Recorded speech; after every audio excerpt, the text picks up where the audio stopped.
तदा महाकारुणिकः सधुर्जटी यथा वयञ्चाग्निरिवोथितनाला निगृह्य दोर्भ्यां भुजयोर्नारायणा निगृह्य दोर्भ्यां भुजयोर्नाभ्यरयत् तत्स्पर्शनास्तु य उपंकृताकृतिः।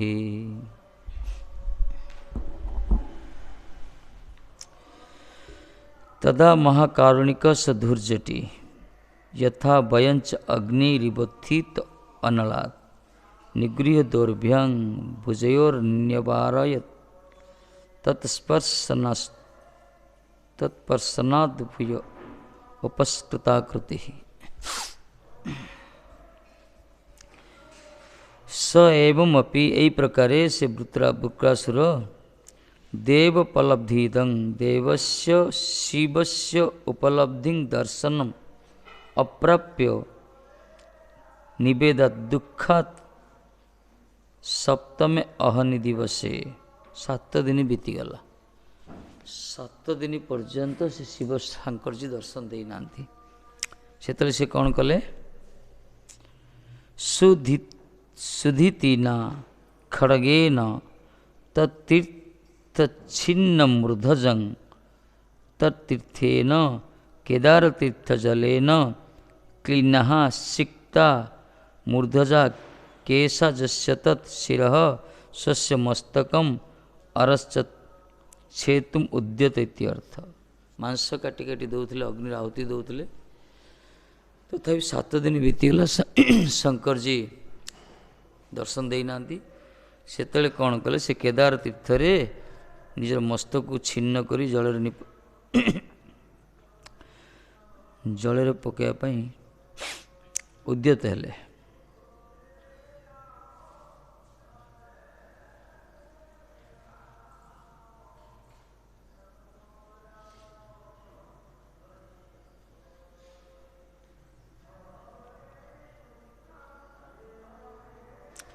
सेतले तत्क्षणम एव महाकारुणिकः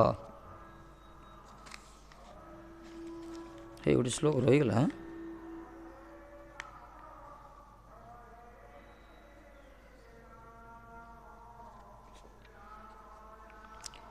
देवोपलब्धिम अप्राप्य निर्वेदयात सप्तमे अहनि शिरः वृचश्च सुधिति न तत्तीर्थ क्लीन मूर्धज। श्लोक अर्थटा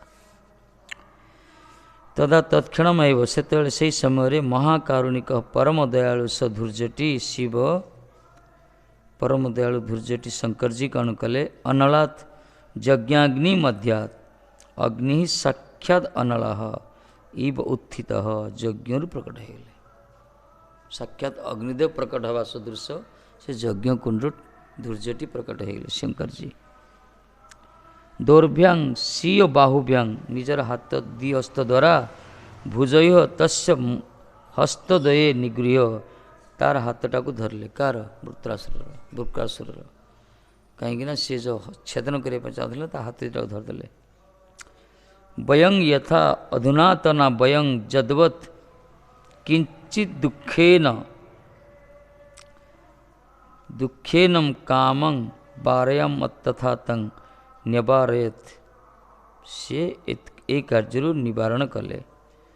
च शिरच्छेद अनिवारितवान् स च तत्स्पर्शनात् महादेवस्य स्पर्शात् भूय पुनरपि उपस्कृताकृति परिपूर्ण देह होवत। महादेव स्पर्श कले तांका देहटा पूरा परिपूर्ण होगला। जिमती रहा कथा सेमती होगला। आज मांस काटते सब पूर्ण होगला। यही रूप आराधनार देवदर्शन लाभ करि न पारि उक्त असुर सप्तम दिवस केदार तीर्थर जल मस्तकर केश समूह अभिषिक्त करी खड्ग द्वारा निजर मस्तक छेदन प्रवृत्त हेले। तत्क्षण परम कारुणिक शंकर यज्ञनल मध्य साक्षात अग्निर न्याय उत्थित होई हस्तजुगल द्वारा तदीय हस्तद्वय धारण पूर्वक आमे जेपरि कौनसी प्रकार दुखवशत मृत्यु कामनाग्रस्त व्यक्ति को मृत्यु चेष्टार निवारित करू से प्रकार शंकरजी मध्य ताहाको शिरच्छेदन चेष्टार बारण कले। सेतेबेले वृकासुर तदीय स्पर्श लाभ करी पुनराय परिपूर्ण कलेवर हो उठिले। ये प्रकार वर्णना करछन्ति। संसार जिन जने किए जदि मृत्यु कामनाग्रस्त व्यक्ति को मरिया जाऊथो ताकू जमी अन्य मैंने दुई हाथ धरी निवारण करती से प्रकार ये वृकासुर जो अप्रसन्न चित्तरे शंकर जी दर्शन रु वंचित हो से निजक आत्महत्या करने चेष्टा कर शंकर जी निवारण कले। ना दिया शंकर जी धूर्जटी तस्य महाकारुणिक स धूर्जटी। धूर्जटी ना ये कौन पर दिखाई धूर्जटी शंकर ना धूर्जटी कौन पाई केते थर कहला कह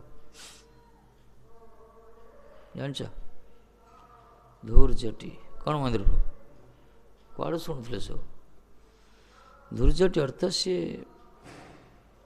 बालगोपाल को दर्शन करने जन्माष्टमी तिथि श्रीकृष्ण ठाकुर जी बालगोपाल झांकी जन्मलीला को तांकर से विचित्र वेश देखी के एंट्री कले किए भीतर प्रवेश अधिकार देले कौन तांत्रिक डाल भाविले से ये कौन कर जटा खोली देकरी से जो यशोदा माँ अगणार पूरा घोड़ी पूरा माने से लोटपाट होती धूली रे ब्रज गोपी मानकर ब्रजांगना मानकर ब्रज गोप मानकर धूली कृष्णकर नित्यसिद्ध परिकर मानकर ब्रज रजरे आंकर जटा जो बिछु माने अभिषिक्त है जो धूर्जटी होगला धू जटा धूली रे जटा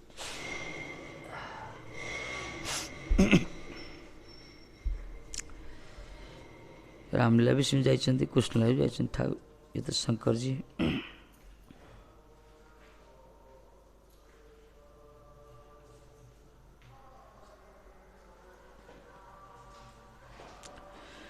खड़ग द्वारा निजर मस्तक छिन्न कर उद्यत वृकासुर को महादेव एक कार्य हेतु विरत कले। महादेव बड़ तदा महाकारुणिक सदृश बड़ करुणामय से परम दयालु से एथिपाई ये गहित कार्य से मुक्त करेले।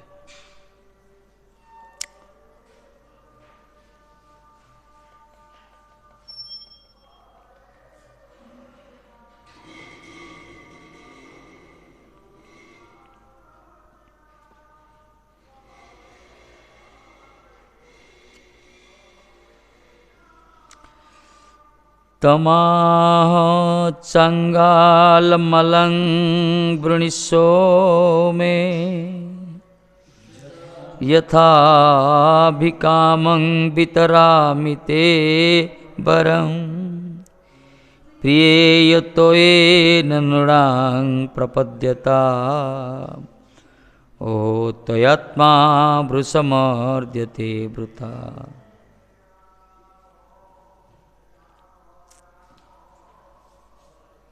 ऐसी सारंग रहेगी कार्य की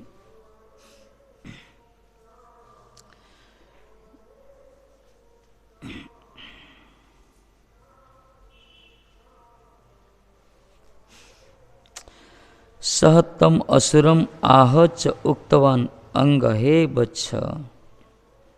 तापर शंकर जी कहले हे बच्छ हे अंग अलम अलंग अलम अलंग शिरच्छेदेन प्रयोजन नास्ति अर्थ। इस शिरच्छेदन कर कौन सी आवश्यकता नहीं कौन सी प्रयोजन नहीं मुंडा कहीं काटुच मैं मम समीपे मो निकटरे यथा काम यथा विलासं वरं वृणीष प्रार्थय। मो निकटरे तुम जहाँ अभिलाष अच्छे से वर प्रार्थना कर जहाँ चाहूँ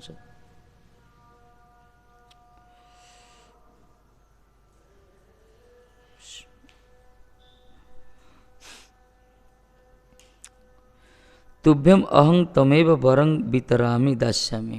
तुमको मैं वर प्रदान करी तेणु तुम जहाँ इच्छा ताको प्रार्थना कर।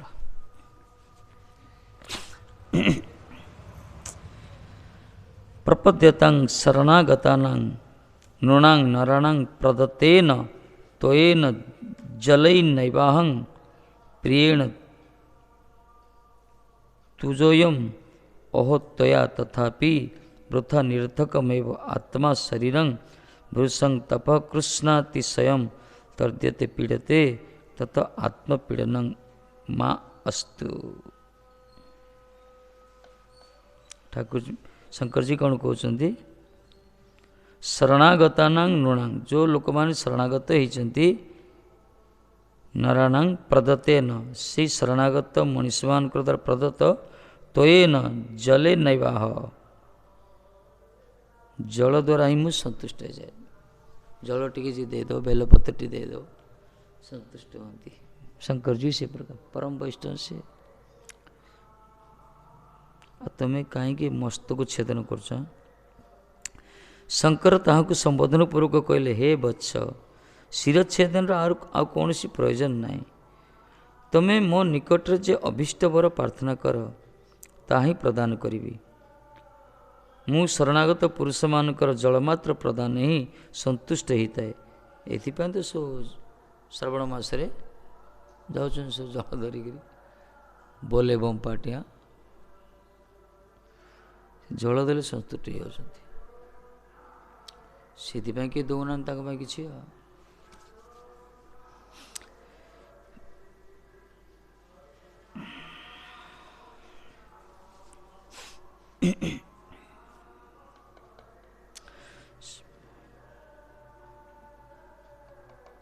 तो ठाकुर जी को स्वभाव ये प्रकार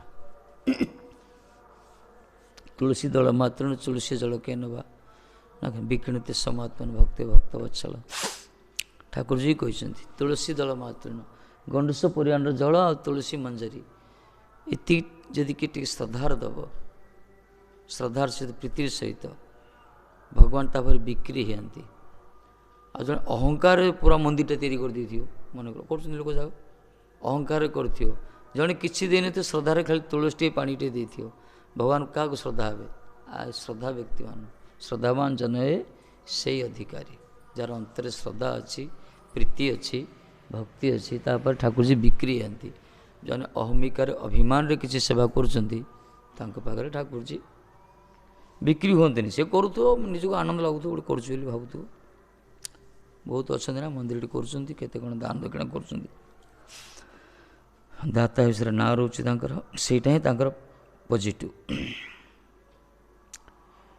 भगवान किंतु स्वभाव हूँ श्रद्धार सहित शरणागत कहला शरणागत भक्त कंडीशन कले जो मान शरणागत मानकर प्रदत्त जल टिके मध्य संतुष्ट होती ठाकुर जी और शंकर जी मध्य से परम वैष्णव परा वैष्णव भी विचार ये प्रकार वैष्णव मान को साधु मान को संतुष्ट करियो केमती पार्थिव वस्तु से लालायित नुहति अंतर श्रद्धा जदि अच्छी बस श्रद्धार टिके जहाँ देल संतुष्ट पानी ग्लास टे देल पार्थिव वस्तु सामर्थ्य अच्छे खाली देदेव देले कौन संतुष्ट हे कि सेमती नहीं श्रद्धा दरकार से शंकर जी निजे कहते परा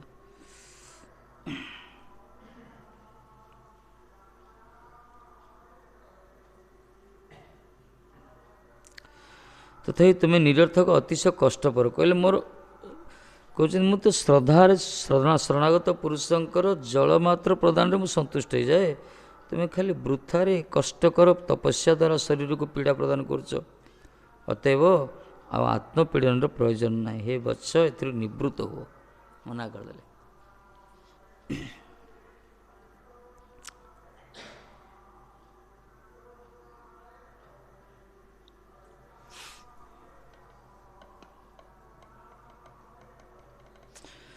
शंकर ताको संबोधन कहला आर प्रयोजन नहीं मस्तक छेदन आवश्यक नहीं मुंड मस्तक छेदन करनी कहले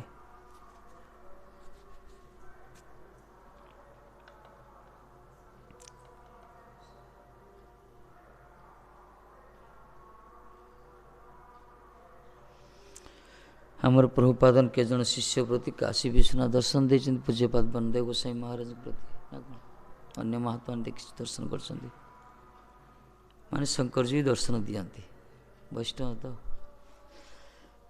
से दर्शन दियंती सेमती संस्कारवान महात्मा दर्शन दियंती तांकर बड़ कृपा एटा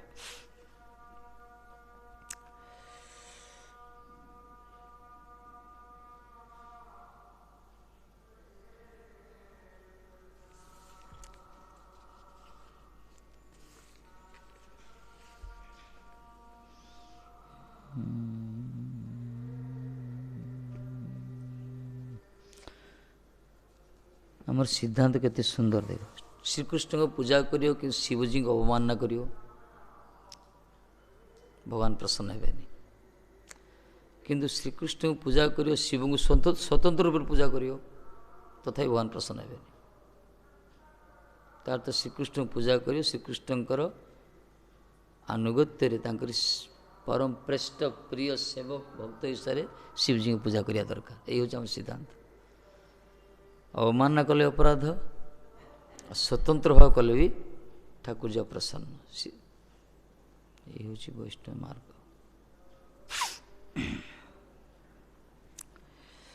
नले राम जी कहीं ईश्वर पूजा करते रामेश्वर राम जहाँकर ईश्वर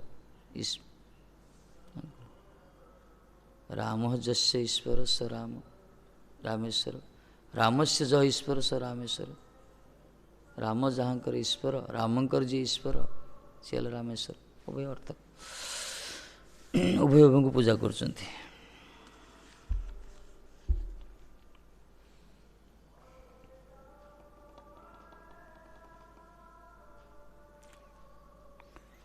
महामृत्युंजय मंत्र जप कर शिवरात्रि व्रत कड़ा बढ़िया पालन कर शिवहं शिवहं शिवहं ध्यान धारणा कले मध्य किसी ना खाली तांका सम्मुख खाली महामंत्र टे करे हरे कृष्ण मंत्र से जी शिवजी प्रसन्न हे कौन सी मार्ग नहीं कहीं सी हूँ परम वैष्णव संसार धर्म होची निजे प्रशंसा चाहती किंतु वैष्णव धर्म होची से निजे प्रशंसा चाहती नहीं जिन्हें आम सम्मुख आम किए गुरु को जब प्रसन्न कर प्रशंसा कर भल लगे जब वैष्णव होता जब से पूरा वैष्णवच्युत आचरण अभाव थी आमको प्रशंसा न कले आमको दुख लगे से शंकर जी सम्मुख में राधाकृष्ण इष्ट आराध्य जुगल सरकार कीर्तन करियो से बहुत खुशी होती बहुत प्रसन्न होती सम्मुख कीर्तन करियो प्रसन्न होती किंतु कम से धारणा यदि वैष्णव मान जो करती जो गले शिवजी को सम्मुख में महांतरी कीर्तन करती कथा ही भगवान कथा कहती से संतुष्ट होती प्रत्येक शिविल ना सब देवादेवी विचार यहाँ प्रत्येक देवादेवी भगवान समस्त आराध्य होती ठाकुर जी तो निजर आराध्य ठाकुर जी गुण कीर्तन कर बेसी प्रसन्न होती बड़ कृपा अधिक प्रति गाँ गाँव रे शिव मंदिर अच्छा कलिजुग प्रति आम प्रति शंकर जी बड़ कृपा प्रति गाँव रे क्षेत्रपाल रूप में जन जन महादेव रही था प्रति गाँव में एमती गाँव ग्राम अन्य कौन सी मंदिर न थाई पारे कि शिव मंदिर तो निश्चित रूप थी गोटे कहीं सी होती धर्मर ध्वजा धारण कर किंतु भौतिकवादी लोक मैंने कामनार देवता भावी भिन्न भिन्न कामना कर पार्थिव वस्तु मागुंट जद्वारा से विरक्ति दौरान किंतु जो मान प्रति कृपा थी से भक्ति मार्ग नहीं आसवे ये शंकर जी पाखे शरणागत ही यही प्रार्थना करिया दरकार से जो रसरे डूबिक अच्छा से रसर पात्र करने मान से सब दौरान कि सबुठ निर्विकार है कि निर्लिप्त है कि बीतस्पृह ही से निर्जन एकांत बसी भजन कर जो भजन आनंद पाई ना से वस्तु मागिया दरकार पाखु जाए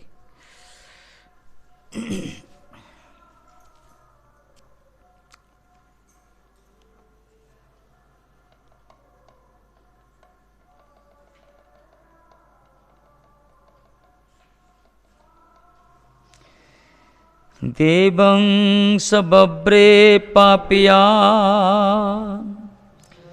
वरं भूतभयावहं जस्य जस्य करं सृष्टि धस्य स म्रियतामिति जस्य जस्य करं सृष्टि धस्य स म्रियतामिति।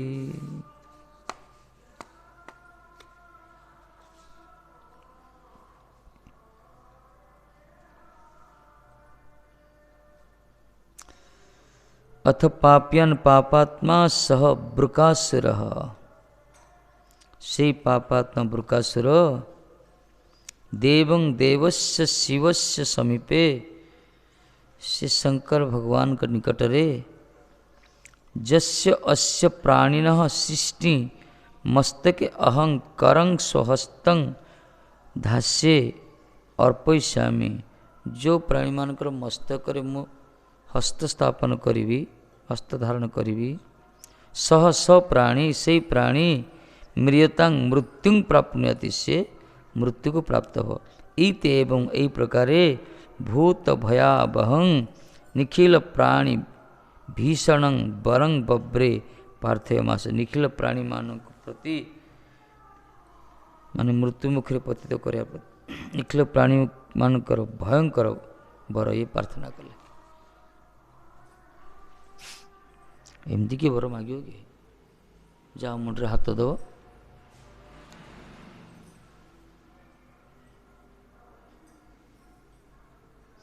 असुर मान बुद्धि सेमती।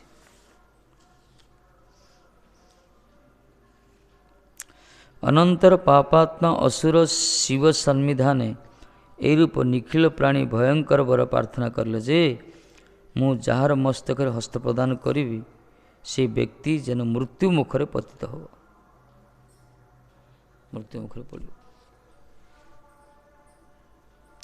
कि डिजिटल इंडिया जदि किए वर मागी था कि मागी था एबे एबे किए वर मागे एमती ए तो पाखु तो जापर जी उपर मरीज एबे बुद्धि लगे आउ टी वर मागी था से सिस्टम पाखु जीव मुंडे हाथ देले मर। महाभारत जन व्यक्ति थिले ना जा लिखिदेवे जी ना थी गोटे पट पछपट लिभे लोकड़ा मरीज से जन जीवन में जन को यूज करा अर्जुन को टार्गेट रखा दुर्योधन किंतु गोटे ना तार मन नाला सबू जा ना लिखी 8टा ना 7टा ना लिखिले सब्यसाची नाटा मन पड़ा तार से अर्जुन मलेनि। बर मागे एमती मागे पाखु जा दरकार ना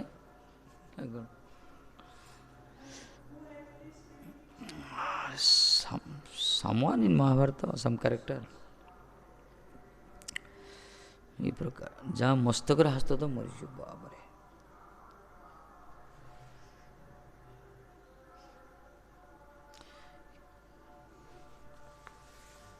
ऐसे मूर्खामी बरस जड़े शिव को आराधना कला शिव कहले कौन चाहूँ शिव बढ़िया बढ़िया कैरेक्टर गोटे जी जा मांगले दे दिखते कहले मु जहाँ को छुई सुना हो छुईला मात्र स्पर्श मान सुना हो आपन को चिंतन कर सुना हो।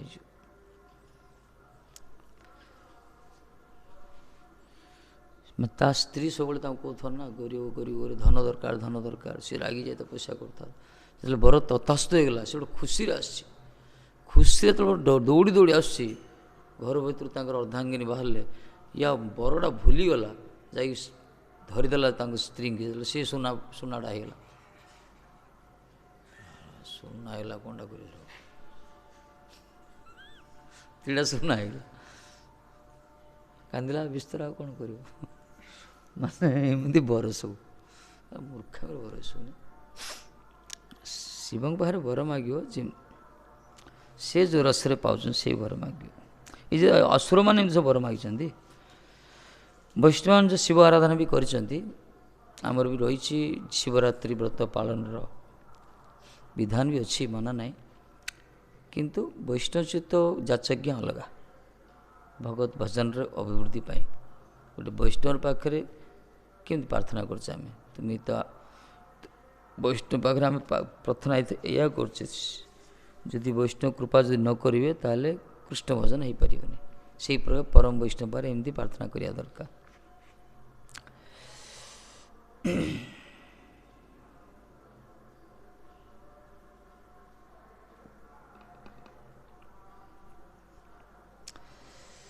से व्यक्ति कहले मृत्यु मुखरे पड़ो एमती वर मागिले तश्रुत भगवान रुद्र दुर्मना इव भारत ओमिति प्रशंस्तस्मै ददह हेरमृतं यथा। हे भारत भगवान रुद्र तत्श्रुत्वा क्षणकालं दुर्मना दुखित ता शुणी क्षण किस समय दुख कले से इव हि स्थित्वा ततः प्रहसन प्रकृष्ट हास्यं कुर्वन् दुखित हो गले किस समय रहिले दुख हो किस समय स्थिर हो गले तापर हसिले ओहो अमृतं यथा सर्पाय प्रदत्तम अमृतम आत्मनः एव दुःखकरं भवेत् तत्यर्थ।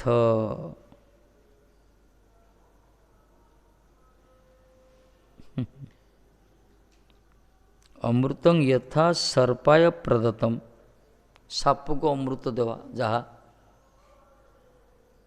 सापटा को अमृत देव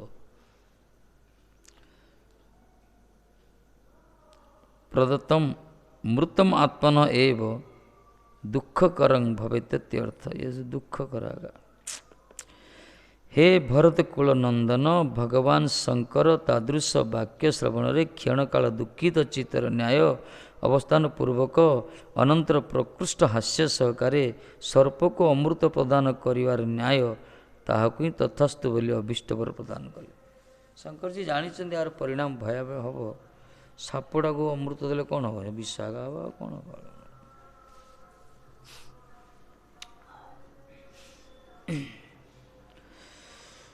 साप जहाँ खाए विष हो तार विषटा बढ़ साप जब बेसी दब जमी सर्प को दुग्धपान बेसी दुग्धपान कर कौन से चोट मार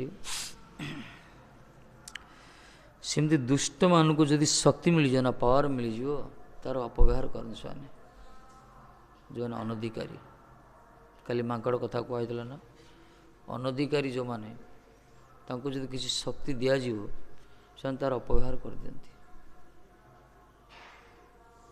या कौन कर शंकर जी जानती यही प्रकार अमोघ विद्या तांको दौरान शक्ति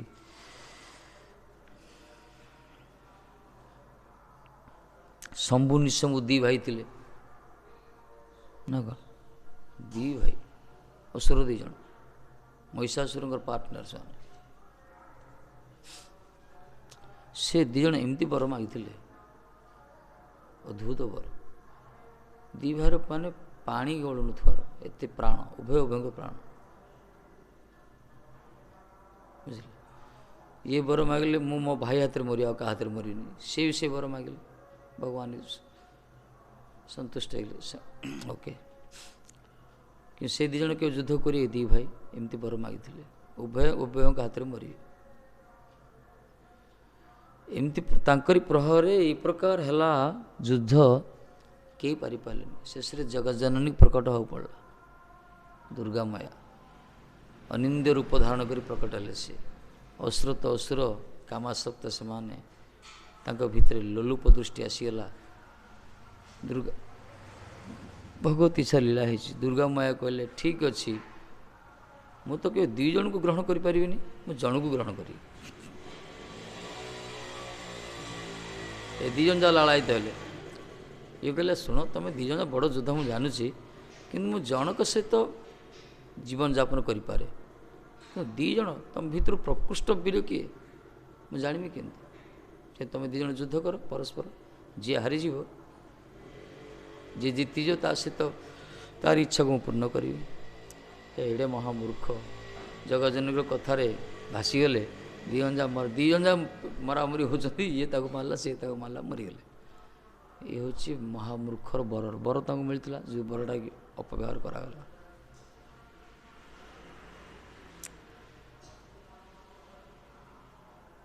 ଏମିତି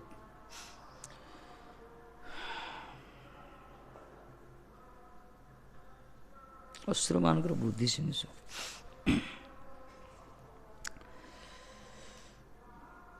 ଦେଖ କେତେ ବଡ଼ କୁଚ୍ଛର ସାଧନା କରିଥିଲା ନାଇଁ, ଚାହିଁଥିଲେ କେତେ କ'ଣ ମାଗିବାର ବର, କିନ୍ତୁ ଇନ୍ଦୁଟି ଦୁର୍ବୁଦ୍ଧି ବର ଆସିଗଲା। ହବ ତ ସେମିତି।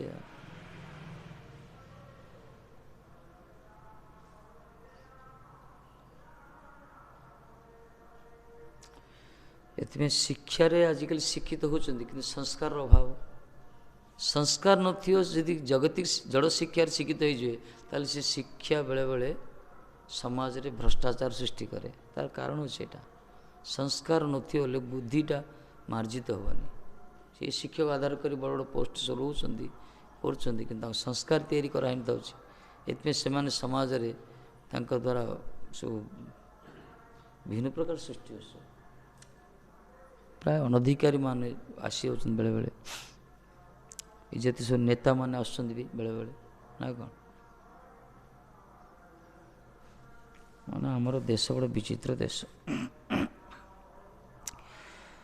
ଜେଲରେ ଥାଇକି ମଧ୍ୟ ଦେଶକୁ ଶାସନ କରିବେ, ଏ ପ୍ରକାର ଶାସନ।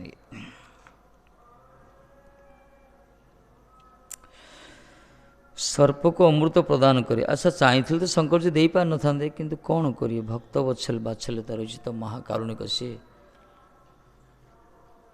ସେ ଜାଣୁଛନ୍ତି ଦେଇଦେଲେ। କିନ୍ତୁ ଠାକୁରଜୀ ଶ୍ରୀକୃଷ୍ଣଙ୍କର ବିଚାର ଏମିତି ନୁହେଁ, ସେ ଅମଙ୍ଗଳ କେବେ ଚାହିଁବେନି କେବେ। ଆଉ ଶ୍ରୀକୃଷ୍ଣଙ୍କ ଭକ୍ତ କାହିଁକି ଏମିତି ବର ମାଗିବ କି? ଶ୍ରୀକୃଷ୍ଣ ଭକ୍ତ ଯିଏ, ନା ସେମିତି କୁଚ୍ଛର ସାଧନା କରିବ, ନା ଏ ପ୍ରକାର ଦୁର୍ବୁଦ୍ଧିଯୁକ୍ତ ବର ଯାଚଜ୍ଞା କରିବ। କାହିଁକିନା ଶ୍ରୀକୃଷ୍ଣ ଭଜନ ଗୋଟେ ଆନନ୍ଦ ଅଛି। ଏଥିପାଇଁ ଏଇମାନେ ମହାତ୍ମା ମାନେ, ବୈଷ୍ଣବ ମାନେ ଆନନ୍ଦରେ ଡୁବିକି ରୁହନ୍ତି, ଆଉ କିଛି ଚାହାନ୍ତିନି। ଅନ୍ୟ ଦେବାଦେବୀ ଭଜନରେ ଆନନ୍ଦ ନାହିଁ। ସେମାନେ କାମନାକୁ ଚରିତାର୍ଥ କରିବା ପାଇଁ ସେମାନେ ଖାଲି ଜୋର ଜବରଦସ୍ତି ଖାଲି କରୁଛନ୍ତି। ଜୋର ଜବରଦସ୍ତି କଷ୍ଟ ସ୍ୱୀକାର କରି କିଛି ବର ପାଇବା ପାଇଁ ସେମାନେ ସେସବୁ ଉପାସନା କରୁଛନ୍ତି। ଆନନ୍ଦ କ'ଣ? ଆନନ୍ଦ ଭଗବାନଙ୍କୁ ଆରାଧନା କଲେ ଆନନ୍ଦ ମିଳିବ ନା। ଏଥିପାଇଁ ଶ୍ରୀକୃଷ୍ଣ ଭକ୍ତମାନେ କିଛି ଚାହାନ୍ତିନି, ଦେଲେ ମଧ୍ୟ ଚାହାନ୍ତିନି, ସେବା ଛଡ଼ା ଆଉ କିଛି ଚାହାନ୍ତିନି।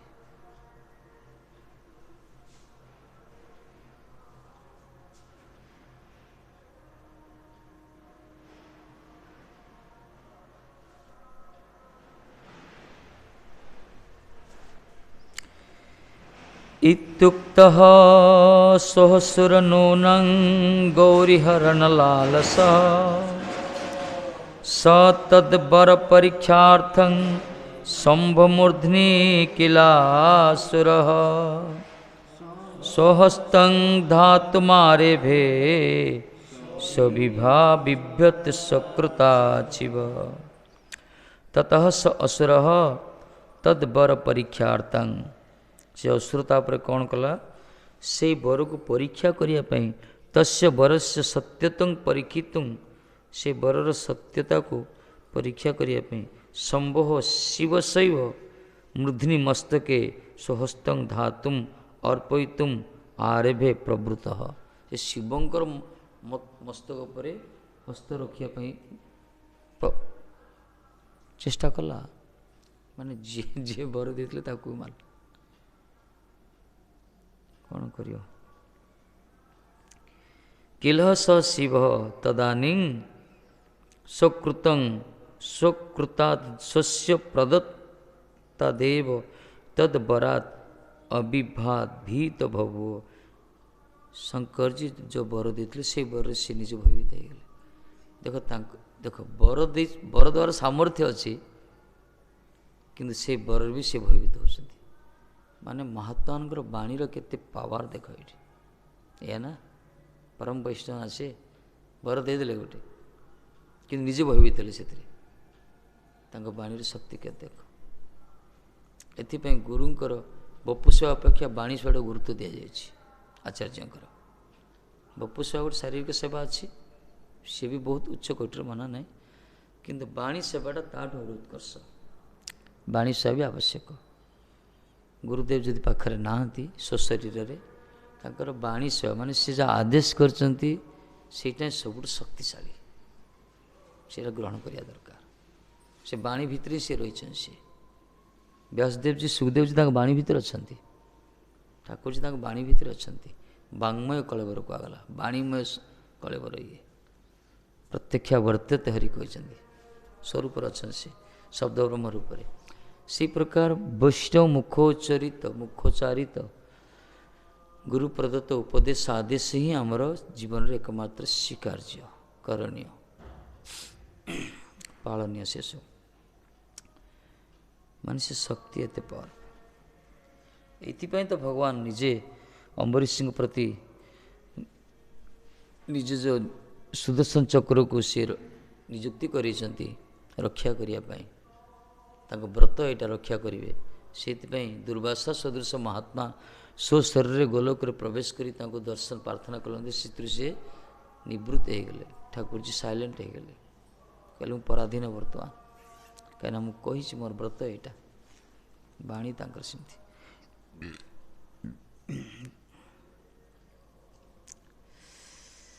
इतने शंकर जी अतपर ये असुर बरेर सत्यता परीक्षार जन्य महादेवरी मस्तके निज हस्त प्रदान उद्यत हईले निज प्रदत्त से बर हेतु भीत हईले निज भयभीत होगले।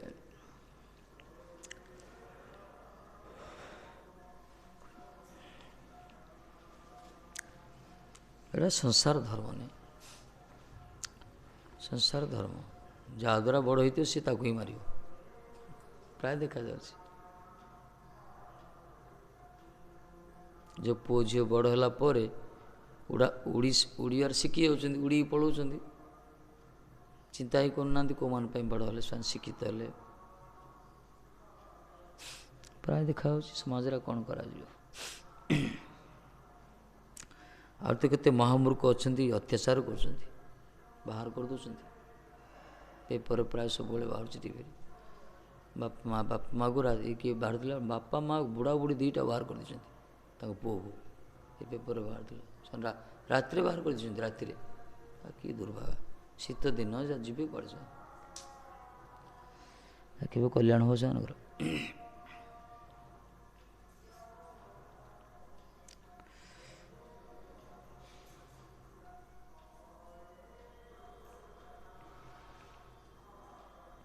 सब समाज से परिवार जो सेमती संस्कार दिया न छोट समय पिला से छुआ मैंने भविष्य जीवन मानदंड से प्रकार कौन करिए जो शिक्षा मिलूँ से शिक्षार साइड इफेक्ट सब संस्कार दिखाई से केवल अर्थ उपार्जन न कर पारती अलग कथा मूर्ख भी हो पारती कि संस्कार यदि दिखाई से केवे हतादार करेंगे निजर गुरुजन मान ये माटी हूँ संस्कार माटी पवित्र देश ये प्रकार नुहे ये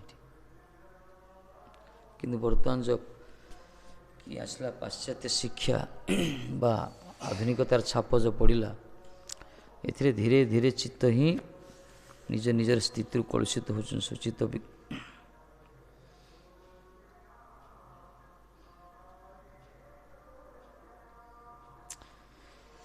आम इतिहास देखिए ना जो मैंने केते इतिहास न हो जो मान द्वारा बड़ होते शेष मारी सब रक्तपात हो महासमर हो महाविश्वयुद्ध होते कौन हो सब ये संसार नीति यहाँ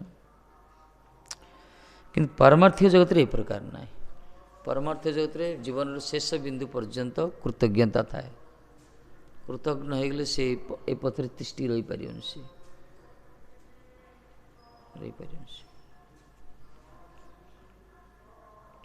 इतने आम सब कौन कहे गुरुदेव इच्छा वैष्णव मान कृपा ऐसा कहे ना ऐसा ही कहे गुरुवर्ग से ही कहते कोई आमर निजर सामर्थ्य किसी ना सब गुरुवर्ग इच्छा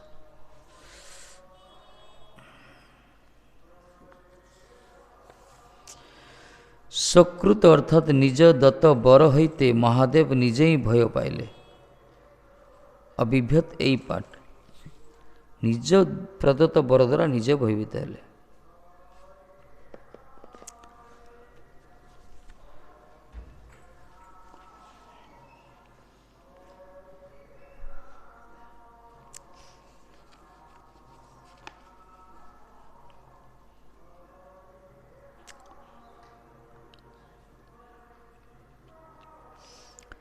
तेन पसृष्ट संतृक्तः पराधावन् सवे पथुः प्रवदन्तं दिवो भूमेः काष्ठनामुदगादुदक्। अथ तेन असुरेण उपसृष्ट अनुगतः संत्रस्त तापर असुर द्वारा ये भयभीत हो गया पूरा सी पूरा हाथरा टेकी आसुची पूरा मुंडे रखा भयभीत कौन कले अतिभीत सवेपथु कंपित कलेवर सह पराधावन परांग मुखतया पलायमान पछू बुली पूरा दौड़ले आगो माने शंकर जी किसी बुझीपारे ना कौन त्रिशूलटा तो हाथ में थी ना मारी था मरी था कम से मान बेले बेले विपत्ति समय रे बुद्धि विपर्य जाओ कहगला प्रेजेंट माइंड जाओ कहगला अवश्य आम यहाँ कहटा ठीक नुहे आ द्वारा भगवान को लीला ही पुष्टि होची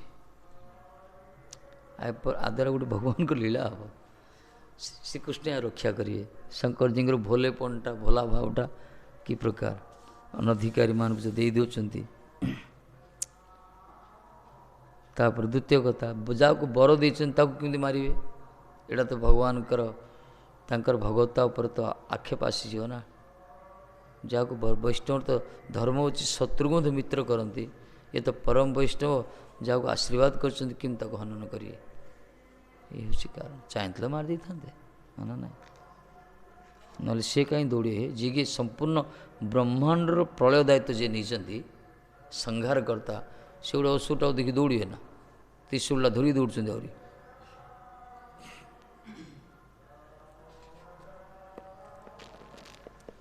ये हूँ भक्त बात्सल्यता भगवान के लीला पुष्टि हुई थी कहले उत्तरत आरभ्य दिव स्वर्गस्य भूमे पृथिव्या काष्ठानां दिशंच अंतम अवधि जावत उदगात अधावत अनंतर असुर ताहार पश्चातवर्ती हेले सी अतिशय भीत और कंपित कलेवर परांगमुख होइया धावमान हेले यही रूप से उत्तर दिक होते आरंभ करी स्वर्ग मर्त्य और दिक् समूह सीमा पर्यंत धावित हेले बाबरे स्वर्ग मर्त्य जिते सब दिग अच्छी सब दिग धावित हेले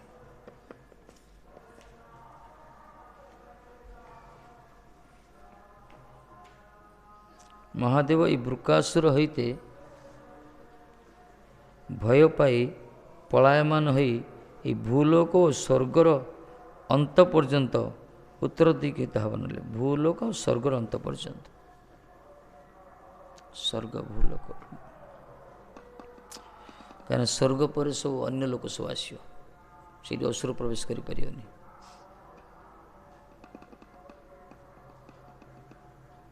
धाउंचंदी धाउंचंदी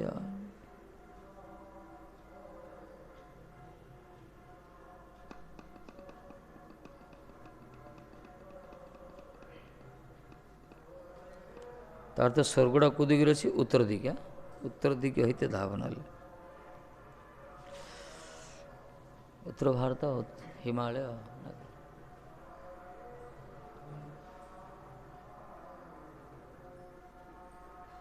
कौन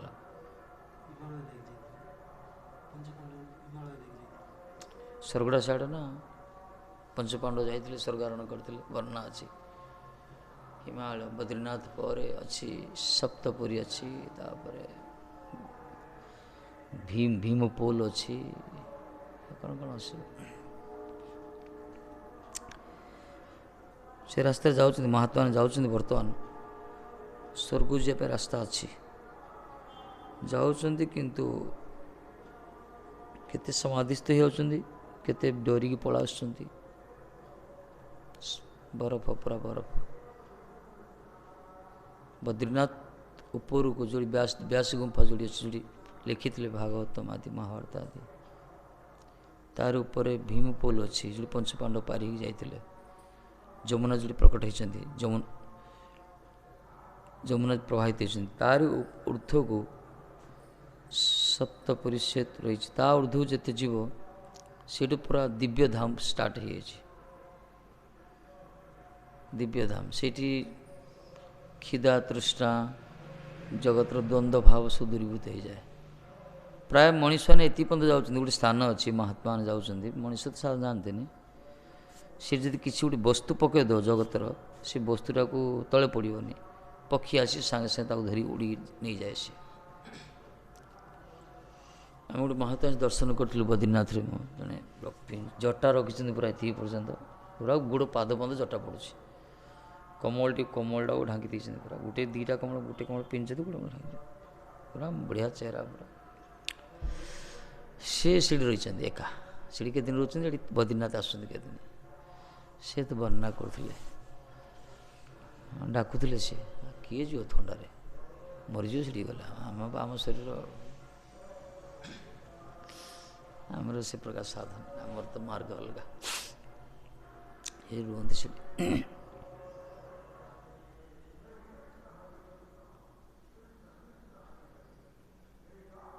नाटक गला कौन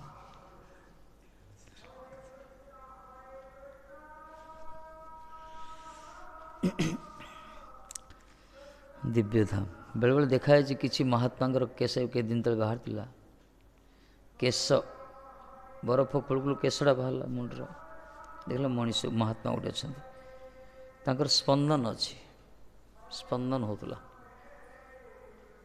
आश्चर्य कथा केते वर्ष धरी से पहाड़ बरफ समाधि होती कि देहरे स्पंदन रही तो जीवन चेतन शक्ति अच्छी जोड़ी मेडिकल साइंस फेल मार जाए ये सब विचार चिंतातीत ये सब भजन चमत्कार अच्छी ना गोटे ना ना कौन जो मैंने ध्यान कर भगवान को चिंतन कर शरीर गोटे अलग प्रकार आम कौन टे खाई गेस्ट्रिक हो एसिड होमर कौन अप्राकृत शरीर के साधारण शरीर चलती जो शरीर पूरा चिन्मयता लाभ हम से जगतर द्वंद्व धनु मुक्त हो आ किसी रही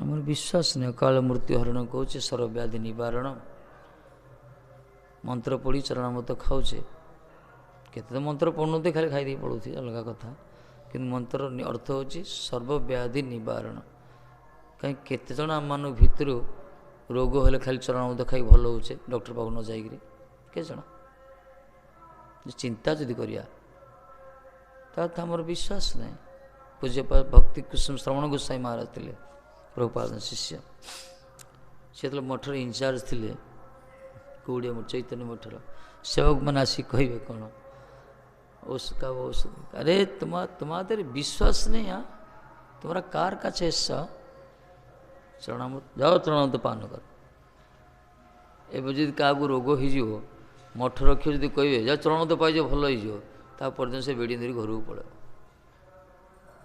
भल महाराज तो बोली कहे भल मठ रख कहे ना धरते मुझे तुम रोग जर हो कह मुझे जाओ चरणामृत पाइज दिने शुण दी दिन शुण तापर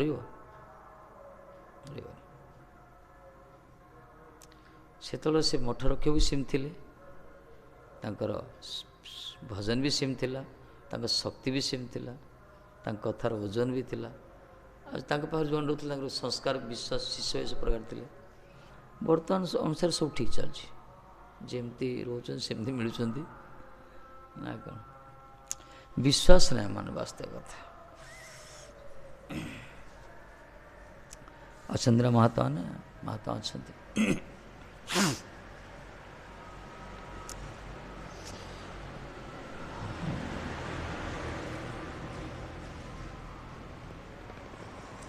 किंतु ये तो सत्य जो माने हरिनाम प्रति ଭଗବାନଙ୍କର ପ୍ରତି ବିଶ୍ୱାସବାନ ରହିଯିବ ନା, ପୂର୍ଣ୍ଣ ବିଶ୍ୱାସ, ତାଙ୍କର କିଛି ହେଉନି, ହେବନି ମଧ୍ୟ। ଆଚ୍ଛା, ଯଦି ପୂର୍ଣ୍ଣ ବିଶ୍ୱାସ କରିବ, ଗୁରୁବର୍ଗ ବି ମେଡ଼ିକାଲ ଆଡ଼ମିଟ୍ ହୋଇଛନ୍ତି, ମହାତ୍ମାମାନେ ବି ଯାଇଛନ୍ତି, ସେମାନଙ୍କର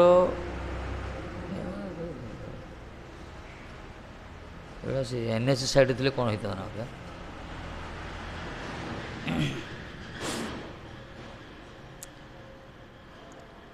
ସେମାନଙ୍କ କୃପା ସେ ଡକ୍ଟରମାନଙ୍କ ପ୍ରତି। ଉଚ୍ଚକୋଟୀର ମହାତ୍ମାମାନେ ଯଦି କିଛି ଚିକିତ୍ସିତ ହେଉଛନ୍ତି, ସେ ଚିକିତ୍ସକମାନଙ୍କ ପ୍ରତି ବଡ଼ କୃପା ତାଙ୍କର, ବଡ଼ ଭାଗ୍ୟବାନ ସେମାନେ, ବା ତାଙ୍କର ଅନୁଗତ ଶିଷ୍ୟମାନଙ୍କୁ ସେବାର ସୁଯୋଗ ଦେବା ପାଇଁ ଗୁରୁବର୍ଗ ସେହି ପ୍ରକାର ଲୀଳା ଅଭିନୟ କରିଛନ୍ତି। କିନ୍ତୁ ଆମମାନଙ୍କ କଥା ଅଲଗା, ଆମର ସେ ପ୍ରକାର ନାହିଁ। ଆମର ତ ବିଶ୍ୱାସ, ତାଙ୍କର ବିଶ୍ୱାସ, ପୂର୍ଣ୍ଣ ବିଶ୍ୱାସ ରହିଛି, ସେମାନେ ଚାହିଁଲେ ଭଲ ବି ହେଇଯିବେ। କିନ୍ତୁ ଗୁରୁ ମହାରାଜ ଦେଖୁନ, ଔଷଧ ଖାଉଥିଲେ, ଔଷଧ ବି ବନ୍ଦ କରିଦେଲେ, କହିଲେ ଆଉ କାମ ଦେବନି ଔଷଧ। ରେଡ଼ି କରାହେଲା, ଗାଡ଼ି ଠିକ୍ କରାହେଲା ଯିବା ପାଇଁ ବୃନ୍ଦାବନ, କହିଲେ ମୁଁ ଆଉ ରହିବିନି ହେ ବୋଲି ଡିକ୍ଲେୟାର କରିଦେଇଥିଲେ, ଆନାଉନ୍ସ କରିଦେଲେ ମୁଁ ରହିବିନି, ମୋତେ ବୃନ୍ଦାବନ ଛାଡ଼ିଦିଅ। ଟିକେଟ୍ ବୁକିଂ ହେଇଛି, କାର୍ ବି ଲାଗିଯାଇଛି, ଏପଟେ ବଡ଼ ମହାରାଜ ମାନେ ସବୁ କାନ୍ଦି କାନ୍ଦି ଯାଉଛନ୍ତି, ପୂଜ୍ୟପାଦ ବିଷ୍ଣୁ ମହାରାଜ, କେଶବ ମହାରାଜ, ଗୋବିନ୍ଦ ମହାରାଜ, ଏତେ ସବୁ ସିନିୟର ମାନେ ଥିଲେ। ସେଥିରେ ଏତେବେଳେ ଏତେ ସବୁ ବ୍ରାଞ୍ଚ ହେଇନି, ସବୁ ଏଇ ମଠଟା ଥିଲା, କାହିଁକିନା ଏଇଟା ପୁରୁଣା କନ୍ତାଗୁଡ଼ା ଚୈତନ୍ୟ ମିଶନର ପୁରୁଣା ବାଇଲାରେ ଅଛି, 17 ମଠ ଭିତରେ ଇଏ ଗୋଟେ 17-18 ସବୁ କାଉଁଛନ୍ତି। ମହାରାଜ ବେଡ଼ିଂ ଲୋଡ଼ ହେଇଗଲାନି ପୁରା।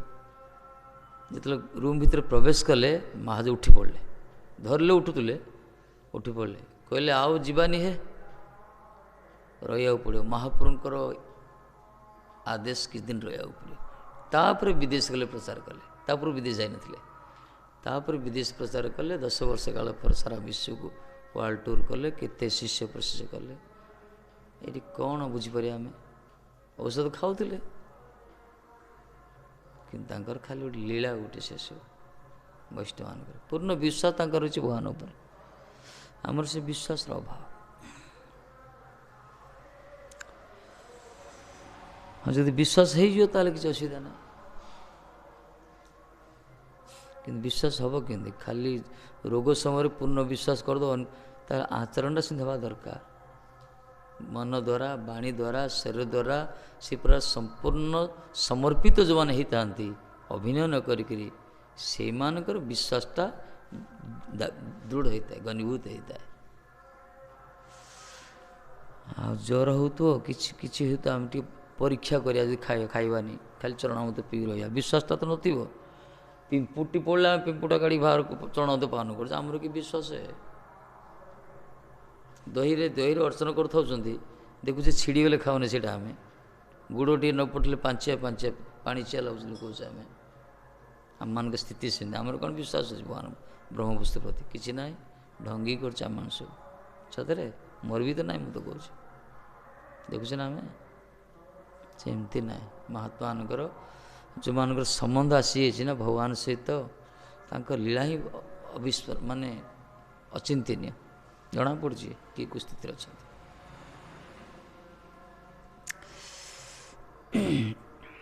ଏସବୁ ଭଜନ ଅନୁସାରେ ହେବ।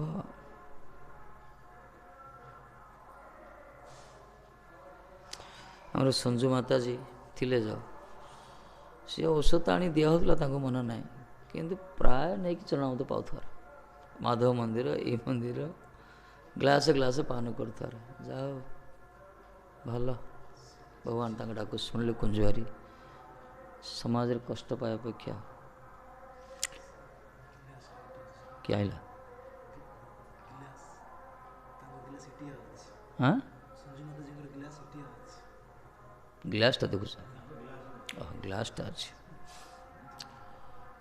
କିନ୍ତୁ କଷ୍ଟକୁ ଠାକୁରଜୀ ପାଖକୁ ନେଇଗଲେ ବୋଧେ, ନେଇଥିବେ ନିଶ୍ଚିତ ରୂପରେ। ତା ଆରତି ଆମେ ଦେଖିଛୁ ନା,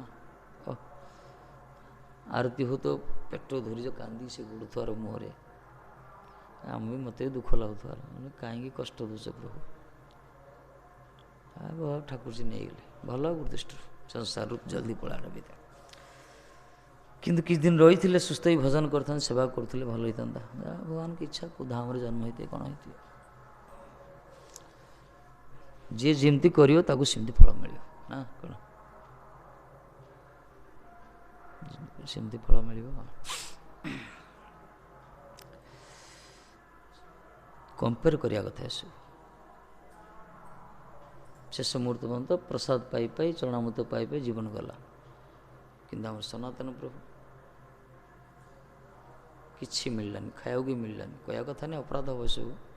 ଚିନ୍ତା କରୁଛି ବେଳେବେଳେ, କମ୍ପେୟାର କରୁଛି। ମାନେ ଭକ୍ତର ଲାଷ୍ଟ ସିନ୍ଟା, ପ୍ରାଣୀର ଭଲ ମନ୍ଦ ବାଣୀ ମରଣ କାଳେ ତା ଜାଣେ। ଶେଷରେ ସେ କି କୋଭିଡ଼ ହସ୍ପିଟାଲ ତାଙ୍କୁ ଜଏନ୍ କଲେ, ଆଉ କ'ଣ ଖାଇବାକୁ ଦେଲେ, ସେ ଖାଇବାକୁ ବି ମିଳିଲାନି। ନ ଖାଇ ବିଚରା ଗଲେ। ଚିନ୍ତା କର ସ୍ଥିତି କେମିତି ହେବ, ଚିନ୍ତା କର। ସୁଧୀର ସାର୍ ଯଦି ମୋଠୁ ସେ ଆସିନାହାନ୍ତି, ତତେ ଶେଷ ସମୟରେ ଡେଲି ପ୍ରସାଦ ହିଁ ପାଇଲେ। 15 ଦିନ କାଳ ପ୍ରସାଦ ହିଁ, କୁଞ୍ଜ ବିହାରୀଙ୍କ ମାଧବ ପ୍ରସାଦ ପାଇ ଆଉ କିଛି ଖାଇଲେନି। ପ୍ରସାଦ ବିନା ଆଉ କିଛି ହିଁ ପାଇଲେନି। ମାନେ ଜଣେ ଜଣଙ୍କର ସ୍ଥିତିଟା ଦେଖିବା, ଶେଷ ସ୍ଥିତିଟା ସେଇଟା ଜୀବନର କାର୍ଯ୍ୟ ଅନୁସାରେ ସ୍ଥିତିରେ ଆସିଥାଏ। ଲାଷ୍ଟ ସିନ୍ଟା ଯଦି ଆମେ ଜୀବନଟା ଏମିତି ତିଆରି କରିବା ଦରକାର, ଶେଷ ସମୟଟା ଯେମିତି ଶୁଭ ହେବ, ମଙ୍ଗଳ ହେବ।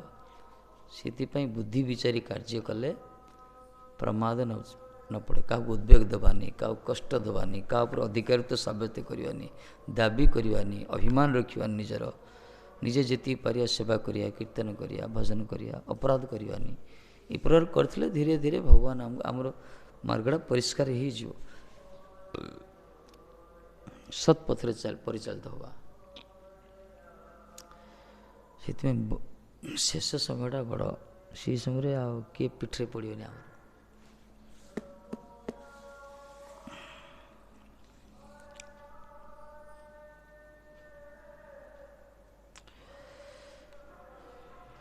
କୁଆଡ଼େ ଗଲେ?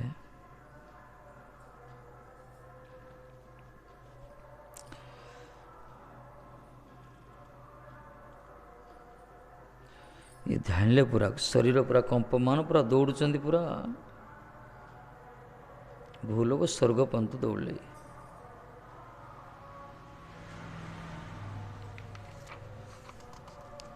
ସରିଛି ତ? ନାଇଁ ସରିବନି, କେତେ ଗୁଡ଼ିଏ ଅଛନ୍ତି ଆଉ। ଥାଉ କୀର୍ତ୍ତନ କରିବା। ଦୌଡ଼ୁଛନ୍ତି, ଦୌଡ଼ୁଥାନ୍ତୁ। ଦୌଡ଼ା ଦୌଡ଼ି ହୁଅନ୍ତୁ, ଆଇଲେ କରିବା।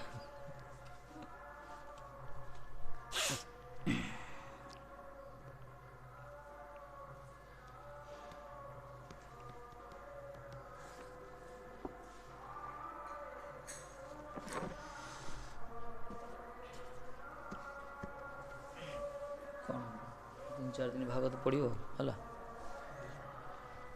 କ'ଣ ଟିକେ ପଢ଼ିବ ନା ରାତିରେ, କଣ୍ଟିନ୍ୟୁ କରିବ ନା ଅନୁଷ୍ଠାନଟାକୁ। ଏଇ 3-4 ଦିନ ତୁମେ ପ୍ରତ୍ୟେକ ଦିନ ଜଣେ ଜଣେ ବକ୍ତା ହୁଅ। ସତେ ଦିନେ ସାରା ପଢ଼ୁଥିବ, ରାତିରେ ଆସି ସେ ଯେଉଁଟା ପଢ଼ୁଥିବ ସେଇଟା ବସିକି କହୁଥିବ। ଏଠି ଅଭ୍ୟାସ କରିବା ଦରକାର। ମୁଁ ତ ରହିବିନି ନା 3-4 ଦିନ। କ'ଣ କମଳା, ତୁମେ ଦିନେ, ହରେକୃଷ୍ଣ ଦିନେ, ଗୋବିନ୍ଦ ଜଣେ, ନନା ଦିନେ, ଆଉ ଯଦି ସମୟ ମିଳିବ କୃଷ୍ଣଙ୍କୁ ଦେବ ଟିକେ।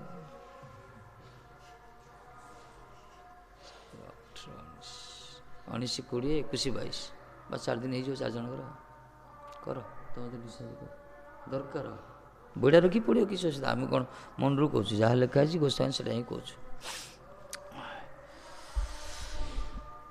ପଢ଼। କେଉଁ ଲେଖୁ ଲେଖୁ କରଣ, ତ ଲେଖୁ ଲେଖୁ କରଣ ନା କ'ଣ? କେଉଁ ହେଇଯିବ ଗାଉ ଗାଉ ଗାୟକ, କେଉଁ ବକ୍ତା, ବକୁ ବକୁ ବକ୍ତା। ବକ୍ତା ହବା ଦରକାର ନାହିଁ, ପାଠ ହବା ଦରକାର। କୀର୍ତ୍ତନ କରିବା ପରେ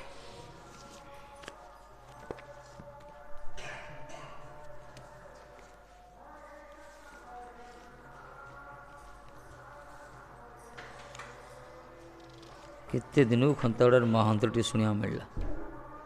ଭଲ ଭଲ ଲାଗୁଛି। ଯାହା କାର୍ତ୍ତିକ ମାସରେ ହେଉଥିଲା, କିନ୍ତୁ ରାତି ସାରା କରିବେ ଏଇଟା।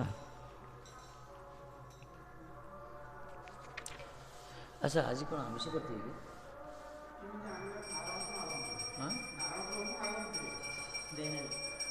ନାରାୟଣ ପ୍ରଭୁ କରିନଥିବ କାହିଁକିନା ତାଙ୍କ ମାତାଜୀ ତାଙ୍କର ବଡ଼ ପ୍ରସୟ ଦେଇନଥିବ। ସେଇଟା କରିବେ ମହାନ୍ତ କରିଲେ କିଛି ଲାଭ କରିବେନି, ନାମ କଲେ କରିବେନି ଯେ ସେ ଡାକିଛନ୍ତି ଆମକୁ, ସେ ଫୋନ୍ କରୁଥିଲେ ତାଙ୍କ ଘରେ ଗୋଟେ ପ୍ରୋଗ୍ରାମ୍ କରିବା ପାଇଁ, ବୈଷ୍ଣବ ସେବା କରିବେ। ଏଇ ଆଜି ତାଙ୍କର 12 ଦିନ ନା, ପରଦିନ ଡାକିଥିଲେ 11 ଦିନ, 22ରେ ନା କିଏ ଡାକିଥିଲେ 21ରେ, 14 ଦିନ। ମୁଁ କହିଲି ମୁଁ ତ ପଢ଼ଉଛି, ନହେଲେ ପିଲାମାନେ ଯିଏ କହିଲେ ନା ନାଇଁ ତମେ ନା ଆସିଲେ କେମିତି ହେବ। ମୁଁ ଏଠି ଆସିଲେ କରିବା, ଖାଲି ଆମମାନେ ଯିବା, ଆମେ ନିଜେ ରୋଷେଇ କରିବା, ନିଜେ କୀର୍ତ୍ତନ କରିବା, ନିଜେ ପଳେଇ ଆସିବା, ଆସିଲା ପରେ କରିବା ଗୋଟେ ଦିନ। ତାଙ୍କ ଆଉ କାହାକୁ ଡାକିବେନି, ଖାଲି ତାଙ୍କ ପରିବାର ଆମର। ଭଲ ଲୋକ ଥିଲେ କିନ୍ତୁ ଭଲ ପାଉଥିଲେ ଆମକୁ, ଖୁସି, ଜଣେ ଶିକ୍ଷିତ ଭଲ ବ୍ୟକ୍ତି ଥିଲେ ଜଣେ। ହଁ ଭଲ, ଆଜି ତ ସୋମବାର, ହଁ ରାଇଟ୍, ଭଲ ତିଥିରେ ପଡ଼ୁଛି। ନିଶ୍ଚୟ ତାଙ୍କର ସଦ୍ଗତି ହେଇଥିବ, ଭଗବାନ ଚିନ୍ତନ କରି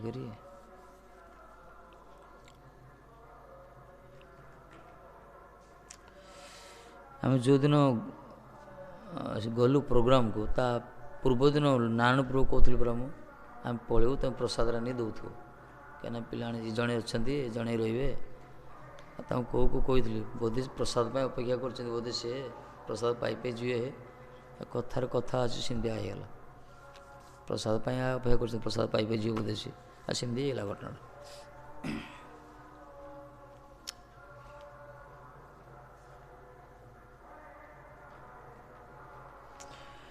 हरि हे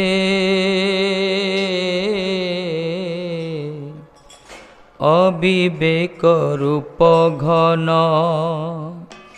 ताहे दिक आच्छादन।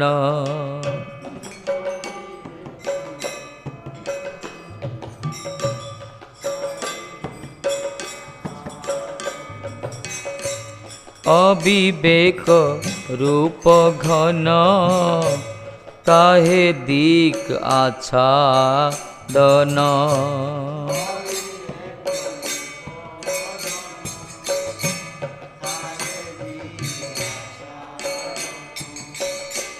হইল তার অন্ধকার ঘোরে, হইল তাতে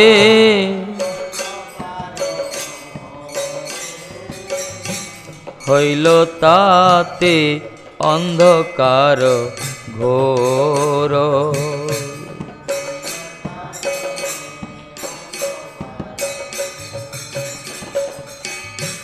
তাহে দুঃখ দৃষ্টি হয়, দেখি চারিদিকে ভয়। চাহে দুঃখ বৃষ্টি হয়,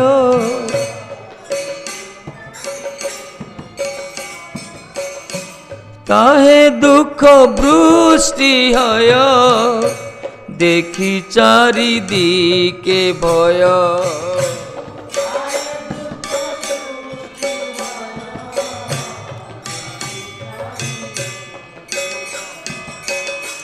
পথ ভ্রম হইয়াছে মোর,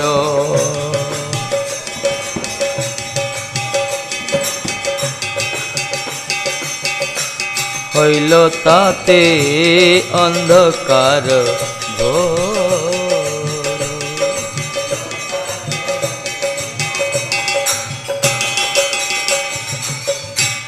নিজ অবিবেক দোষে পড়ি দুর্দিনের রোষে,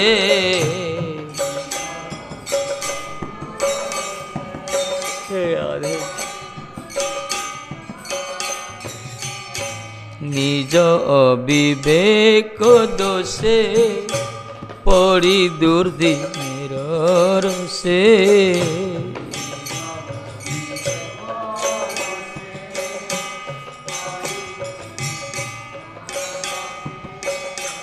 প্রাণ যায় সংসার কান্তারে,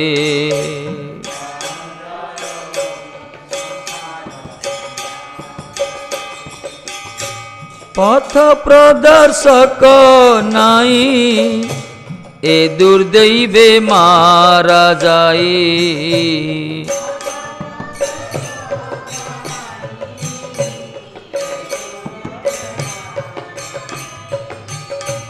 पथ प्रदर्शक नाई ए दुर्दैवे मारा जाई।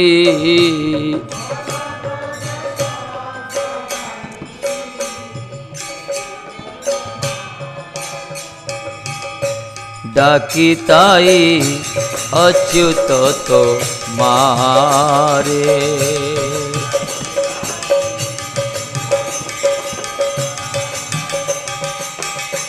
प्राण जाय संसार का तारे।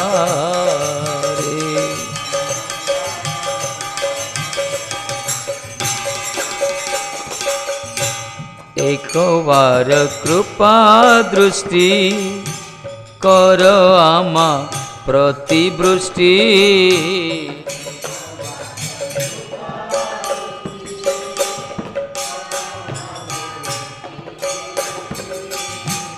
एक बार कृपा दृष्टि कर आमा प्रतिवृष्टि।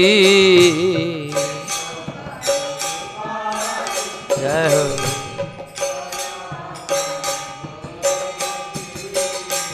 तबे मोर घुचिबे दुदिन।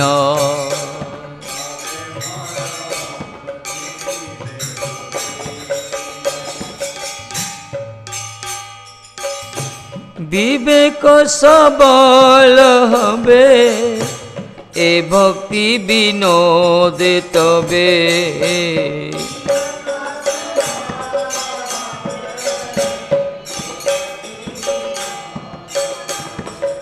हे विवेक सबल हबे ए भक्ति विनोद तबे।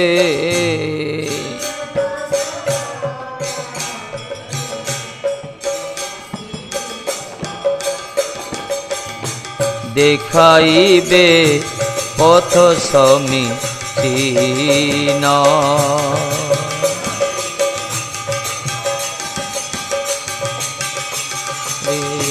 तबे मोर घुचिबे दुदिन।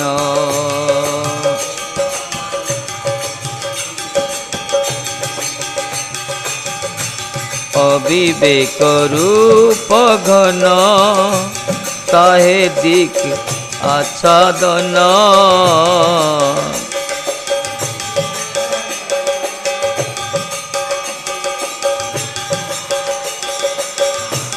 हईल ताते अंधकार घोर।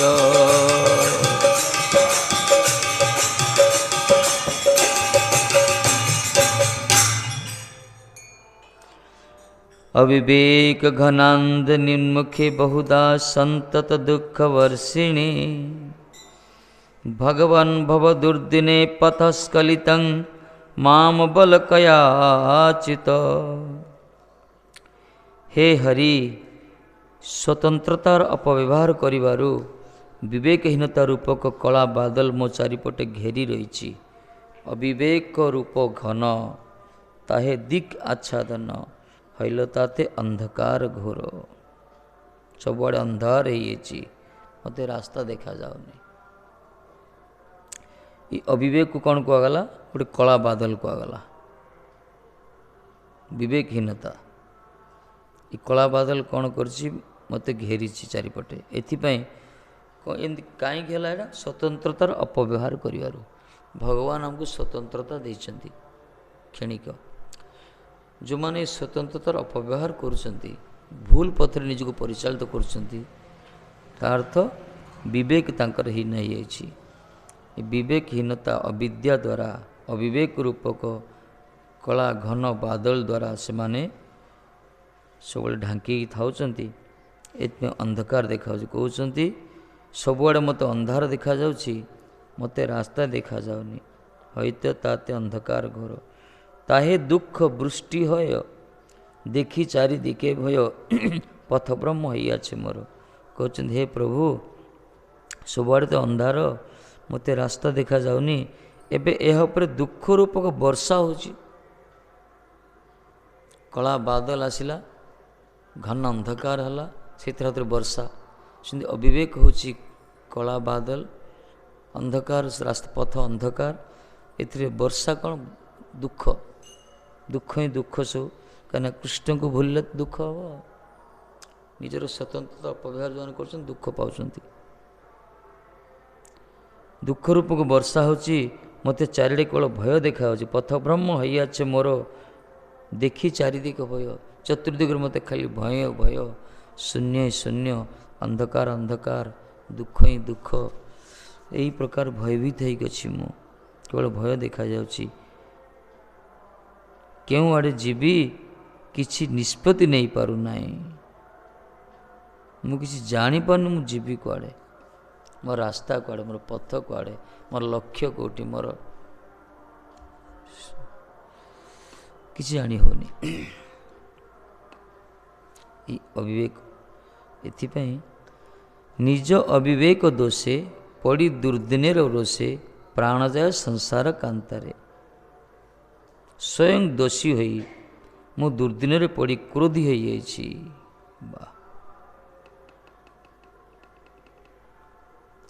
स्वयं दोषी मु निजे दोषी दुर्दिन पड़ी किंतु क्रोधी हो जाइछि अविवेक मानकर काम एटा अविवेकी माने निजर भूलटा देखिपारे बरं क्रोधान्वित हो विवेकमान माने विचार करिए सीठी किंतु अविवेकी जो माने से माने कौन होती दुर्दिन पड़ीजे दुखर पड़ीजे समस्या भितर से क्रोध हो जाती क्रोध जाओ कह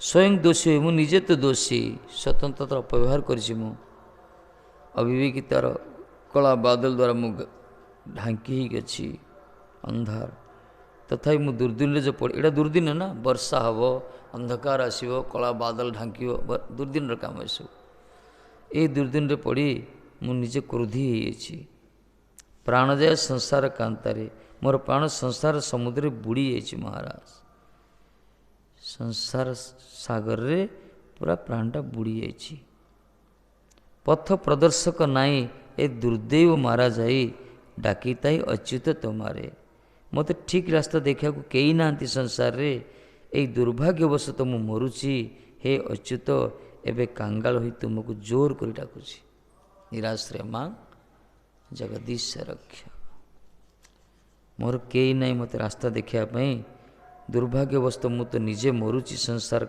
सागर डूबिकी हे अच्युत कांगाल होई निस्स होई सर्वरा होई परित्यक्त होई समाज बा सब आशा मोर च्युत होइछि एबे कांगाल होई मु तुमको डाकुची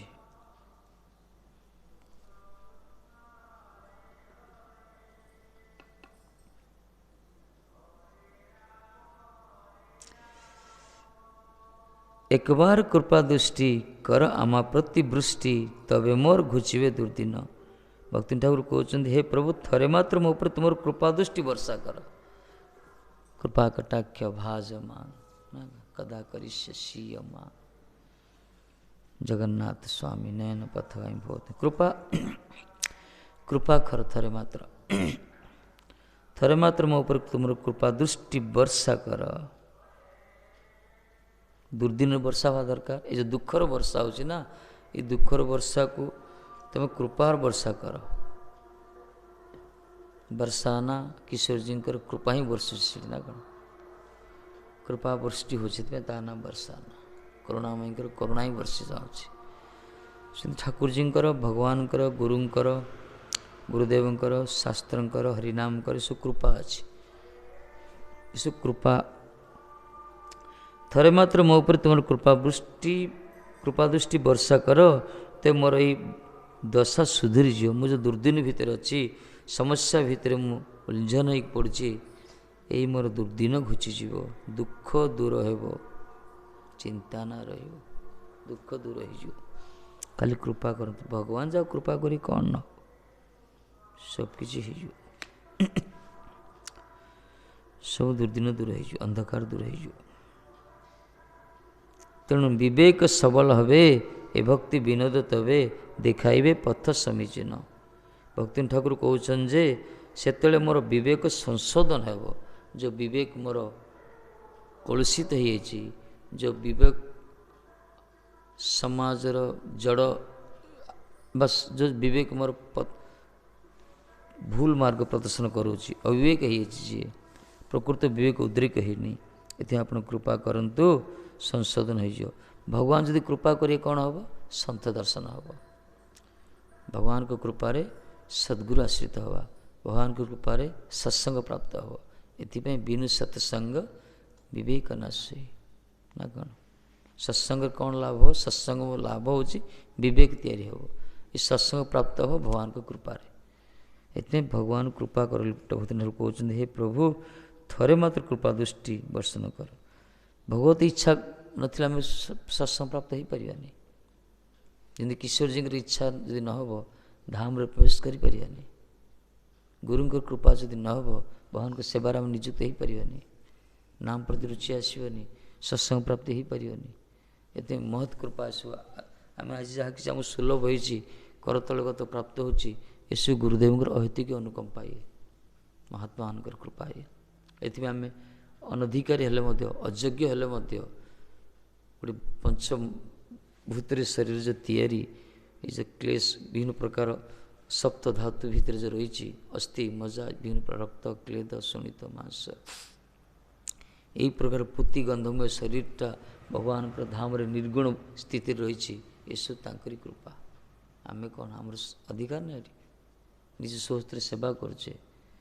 ଏଇ ଜିହ୍ୱା କେତେ ଅମେଧ୍ୟ କଥା କହିଛି, ଅମେଧ୍ୟ ଗ୍ରାସ କରିଛି, ବର୍ତ୍ତମାନ ଆମେ ତାକୁ ପ୍ରସାଦ ସେବନ କରୁଛେ ଜିହ୍ୱାରେ।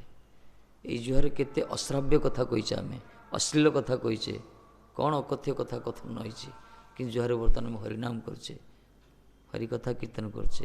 ଏ ଶ୍ରବଣ ଇନ୍ଦ୍ରିୟ କେତେ କଥା ଆତ୍ମଶ୍ଳାଘ୍ୟ କଥା ଶ୍ରବଣ କରୁଛି, କେତେ ପ୍ରକାର ମାନେ ସବୁ ଶୁଣିଛି, ନିନ୍ଦା, ସ୍ତୁତି, ସମାଲୋଚନା, ବିଭିନ୍ନ ପ୍ରକାର ପ୍ରଶଂସା, ନିଜର କ'ଣ କ'ଣ ନ କରୁଛି, ଜାଗତିକ କଥା ଶୁଣିଛି।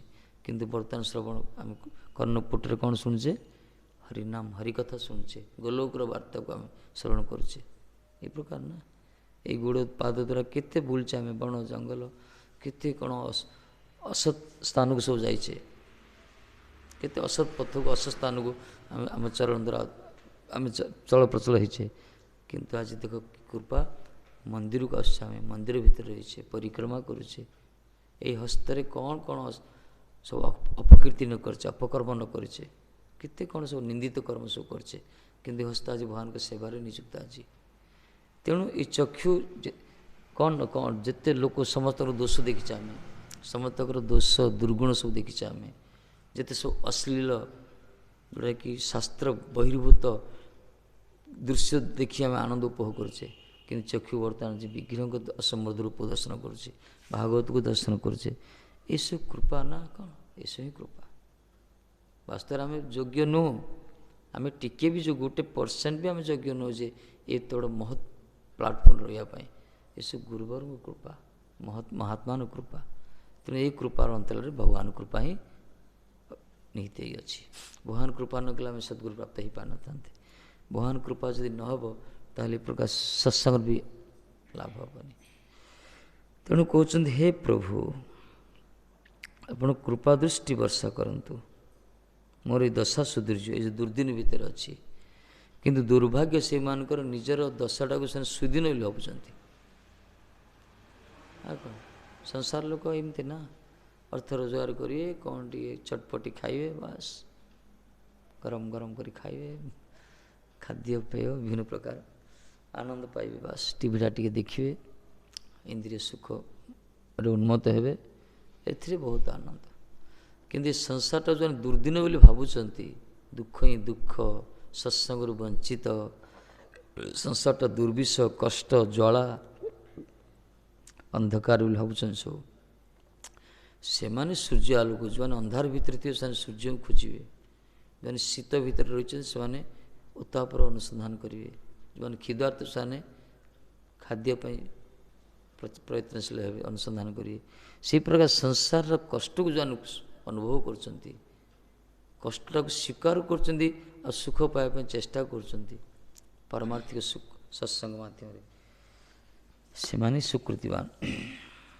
ଯେଉଁମାନଙ୍କୁ ସଂସାରଟା ଭଲ ଲାଗୁଛି କ'ଣ ଏ ତାଙ୍କୁ ଆବଶ୍ୟକ ନାହିଁ ଏସବୁ।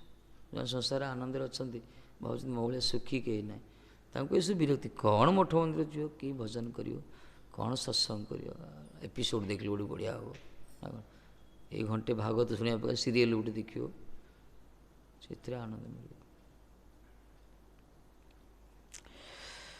ଭକ୍ତି ଠାକୁର କହୁଛନ୍ତି ସେତେବେଳେ ମୋ ବିବେକ ସଂଶୋଧନ ହେଇଯିବ, ଅବସର ଅନୁକୂଳ ଶୁଦ୍ଧ ଭକ୍ତିର ପଥ ଦେଖାଯିବ। ଆମେମାନେ କ'ଣ କରୁଛୁ ସଂସାରରେ ବିବେକର ସ୍ୱତନ୍ତ୍ରତାର ଅପବ୍ୟବହାର କରୁଛେ, ଏଥିପାଇଁ ବିବେକ ଅବିବେକ ହେଇଯାଇଛି।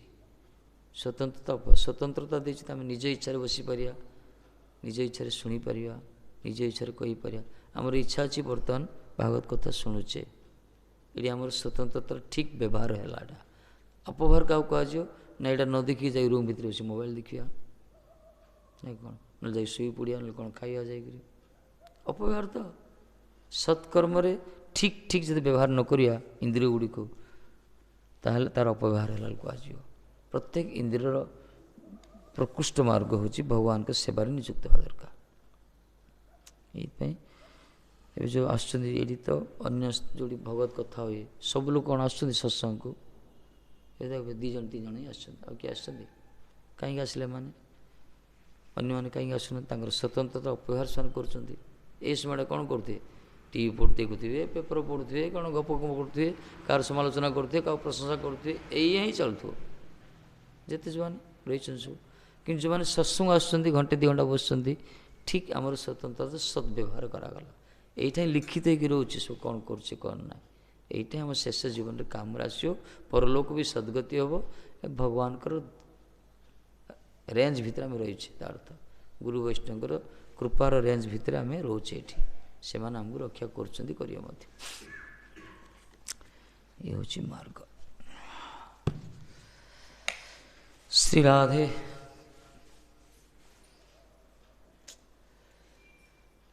19 ତାରିଖ ହେଇଗଲା। କେତେ କର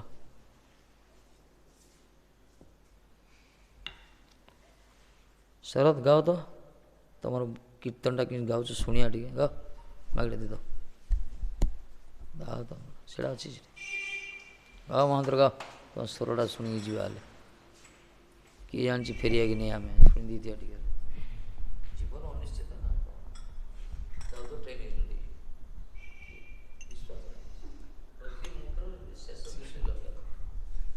ମୋତେ ସେଇଆ ଭାବେ। ସେଥିପାଇଁ ଠାକୁର ଯେମିତି ଜୁହାର ହେଇକି ଯାଇଥାଏ, ଭାଇ ଦେଖା ହେବ କି ନାହିଁ ତୁମ ସହିତ ଯାଉଛି ବୋଲି କହି ଯାଇଥାଏ। ଗାଅ ମହାନ୍ତ୍ର।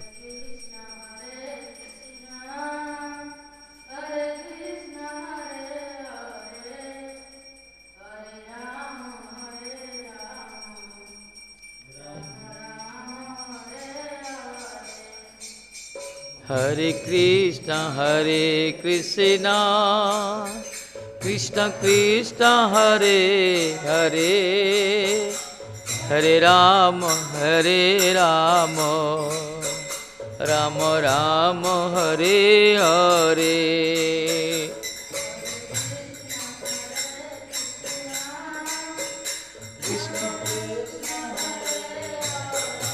ମାଇକ୍ଟା ନିଅ ପାଖକୁ।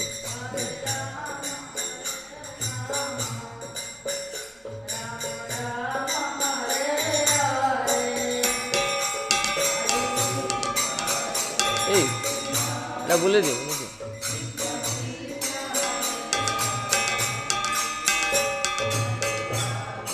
ଷ୍ଟାଣ୍ଡଟା ବୋଲ।